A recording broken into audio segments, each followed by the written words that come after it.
The zoo has come to town. Thank you for letting us come in here. I'm sorry, man. Okay, yeah. She doesn't want to be on film, guys, so just cut her out of anything. Be that man. I'll be the vice president. Okay. Thank you, guys. Thank you so much. Well, Semper Fi, guys. We got some. It sounds like we got some fans and some haters. That's okay. Listen to what I have to say here, and I'll make my pitch. United States Marine Corps. When the United States of America asked me to go to Iraq to serve my country, I did it. I did what they asked me to do it, and I did it honorably, and I'm very proud of that service. When Tim Walz was asked by his country to go to Iraq, you know what he did? He dropped out of the Army and allowed his unit to go without him, a fact that he's been criticized for aggressively by a lot of the people that he served with. What bothers me about Tim Walz is the stolen valor garbage. Do not pretend to be something that you're not. How long have you worked here? I've been here since the beginning of July. Okay. Okay, good. How about you, sir?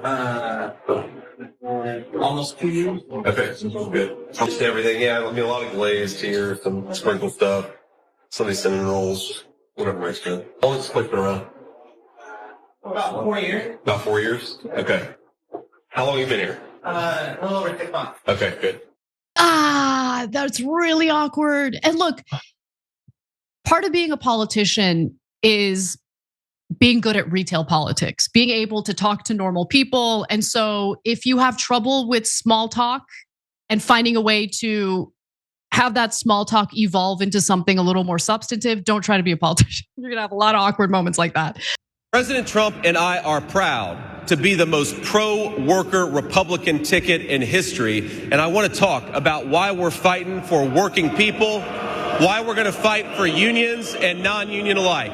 You may have noticed that Donald Trump is not exactly like Mitt Romney or some of the Republicans of the past. He is a different kind of Republican. And under his leadership, the Republican Party is the party of the American worker. Now just think about the Republican and Democrat conventions we just had. It says a lot who each party chose to put up on that stage. At the Republican convention, we were featuring everyday American workers, and of course, we had Hulk Hogan. And while it's tempting, and I'm sure it would make some big headlines, don't worry, everybody, I'm not going to try to take off my shirt here. But at the Democrat convention, it was a parade of celebrities and billionaires. It felt sometimes like every celebrity except for Hulk Hogan was at the Democratic National Convention. I mean, the number of flaws in the logic is unbelievable.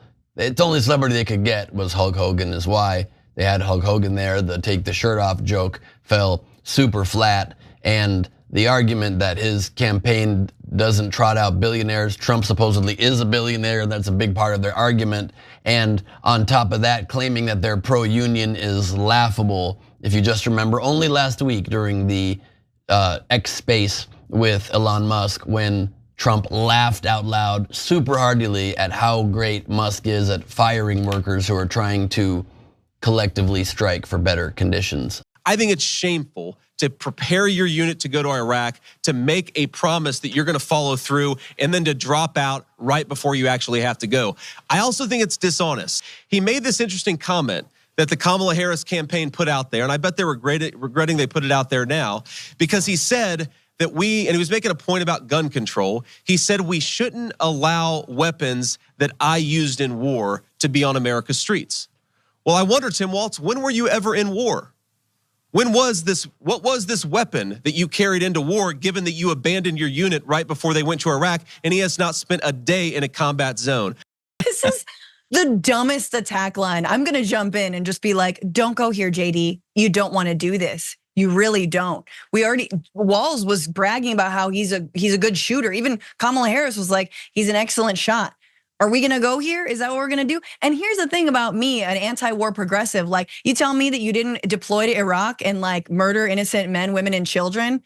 Based. I'm down with that. You mean you represented veterans in Congress and their issues and the fact they're never taken care of when they come back from war, that they're sent to die for Dick Cheney's, stock prices in Halliburton, and ostensibly to go get the terrorists who were never even in Iraq to begin with?